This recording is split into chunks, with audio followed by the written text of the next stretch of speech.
pada pagi hari ini? Amin. Oke adik-adik, sekarang kita mau muji-muji Tuhan. Sebelum itu kita mau berdoa dulu ya.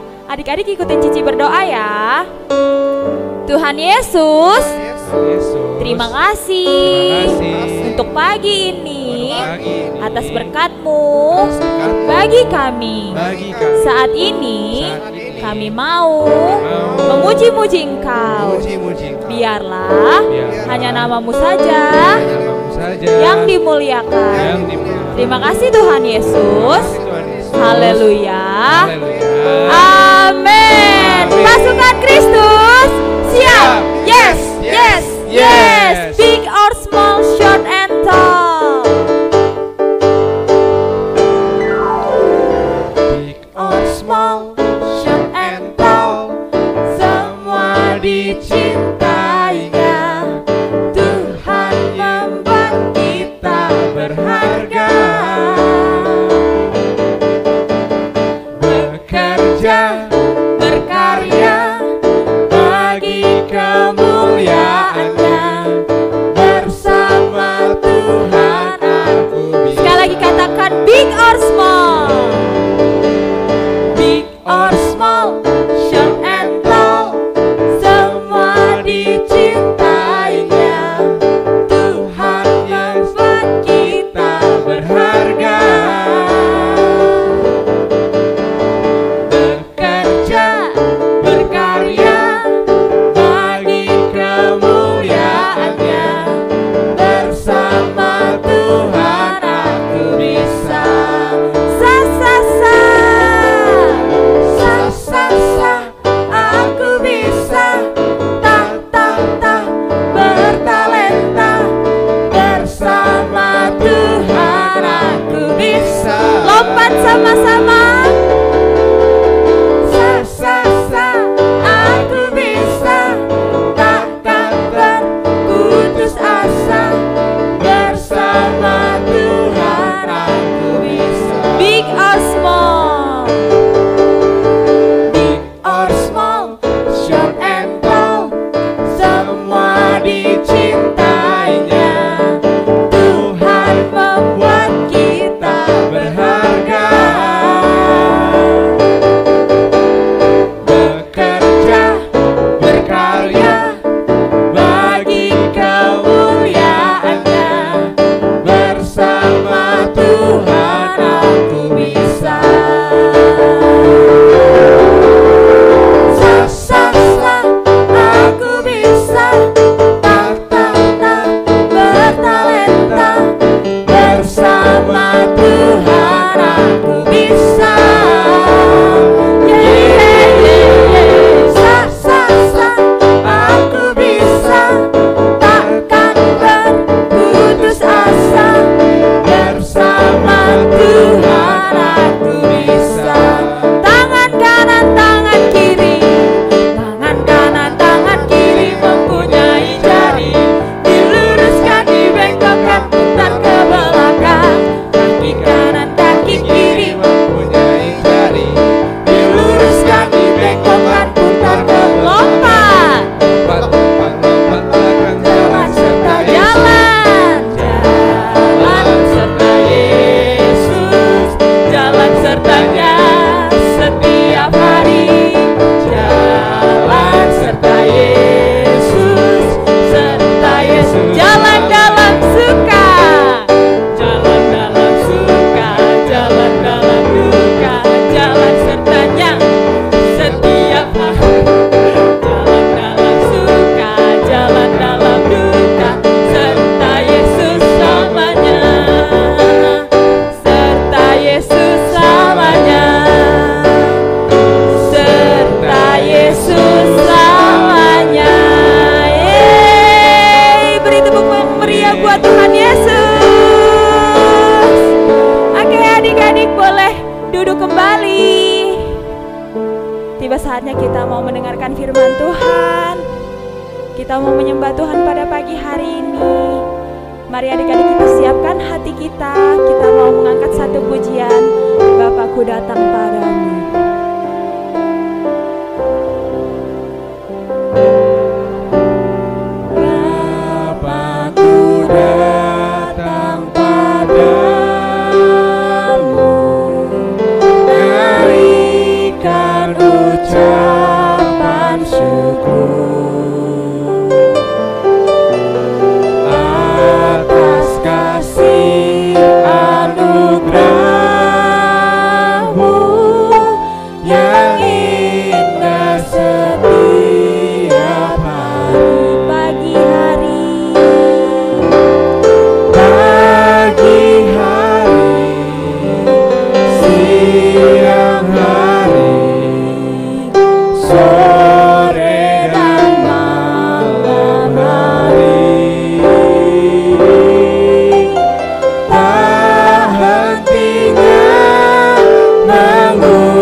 Oke adik-adik semua, langsung saja kita buka firman Tuhan hari ini di dalam Yohanes pasal yang ke-14 ayat 15 dan 16 ya. Dua ayat kita mau baca sama-sama.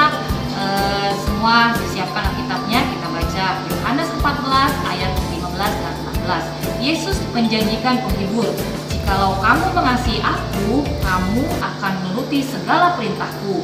Aku akan minta kepada Bapa dan Ia akan memberikan kepadamu seorang penolong yang lain, supaya Ia menyertai kamu selama-lamanya." Firman Tuhan, kita akan belajar hari ini tentang peran Roh Kudus di dalam hidup kita semua ya. Nanti kita akan mengerti Roh Kudus itu berasal dari mana dan Roh Kudus itu berperan apa saja dalam hidup kita ya. Nah, nanti Kak Supin bisa sampaikan nih apa saja sih kira-kira peran Roh Kudus itu dalam hidup kita. Gimana Kak Supin? Ya, sesuai firman Tuhan, salah satu peran Roh Kudus adalah sebagai penghibur adik-adik. Jadi Tuhan Yesus telah berjanji memberikan Roh Kudus kepada kita semua untuk menghibur kita. Jadi kalau adik-adik sedang sedih, adik-adik jangan lupa kita berdoa kepada Tuhan dan meminta Roh Kudus untuk menghibur kita agar kita kembali bersukacita di dalam Tuhan Yesus.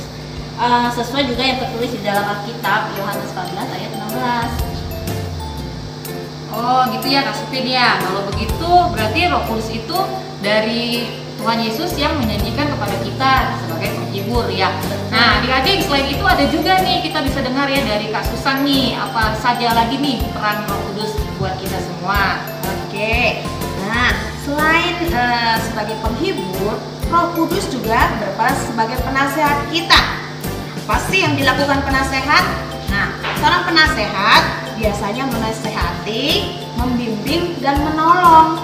Jadi apabila kita sedang ada dalam pergumulan, misalnya sakit, ada masalah, atau ada sesuatu yang harus diputuskan, kita perlu seorang penasehat. Memang kita bisa minta nasihat mungkin dari orang tua kita, guru sekolah minggu, atau pendeta, bahkan orang yang kita percaya. Tetapi kita tahu bahwa manusia itu terbatas ya. Jadi kita perlu Roh Kudus untuk menolong kita, karena Roh Kudus kuasanya tidak terbatas. Jadi apapun yang menjadi pergumulan kita percaya dan kita tahu Roh Kudus sanggup menolong kita. Oh gitu ya. Berarti kita udah ngerti ini ya, kira-kira ya adik-adik semua yang di rumah juga, bahwa Roh Kudus itu sebagai penghibur ya dalam hidup kita, juga sebagai penasehat. Nah kalau berarti kita juga bisa memahami bahwa Roh Kudus itu juga menjadi sahabat dalam hidup kita ya Kak Susan ya, Kak Supin ya. Jadi sahabat buat kita semua. Kalau kita lagi sedih, kita butuh pertolongan, kita butuh teman yang menemani kita. Kalau manusia terbatas, tapi Tuhan kita tidak terbatas, Roh Kudus tidak terbatas. Oleh sebab itu, mari jadikan Roh Kudus sebagai sahabat dalam hidupmu. Jikalau kamu benar-benar mengasihi Tuhanmu, Tuhan akan mengirimkan Roh Kudus itu menjadi sahabat di dalam hidupmu. Nah, jadi adik-adik semua, kita tahu sekarang bahwa Roh Kudus itu adalah sahabat buat kita semua. Ya, adik-adik jangan lupa ya, hari ini ayat hafalannya adalah dalam Yohanes pasal 14 tadi, tapi ayat yang ke-16 ya. Yohanes 14 ayat 16 ya. Nanti adik-adik baca di rumah, dihafal ayatnya supaya ayat ini menjadi ayat emas dalam hidup kita. Oke, puji nama Tuhan. Itu saja adik-adik semua. Kita bersyukur ya Kak Susan, Kak Supin, untuk minggu ini kita bisa beribadah walaupun adik-adik di rumah. Tapi kita mau tetap fokuskan pikiran kita, kehidupan kita hanya kepada Tuhan Yesus saja. Tuhan Yesus memberkati kita semua, dan kita akan tutup di dalam doa. Nanti Kak Susan berdoa buat kita semua. Yuk kita kembali berdoa. Tuhan Yesus, terima kasih buat firman-Mu yang telah menguatkan kami. Kami tahu ada Roh Kudus yang selalu menolong kami. Terima kasih Bapa, dalam nama Tuhan Yesus kami berdoa. Haleluya. Amin. Sampai jumpa minggu depan. Tuhan Yesus memberkati.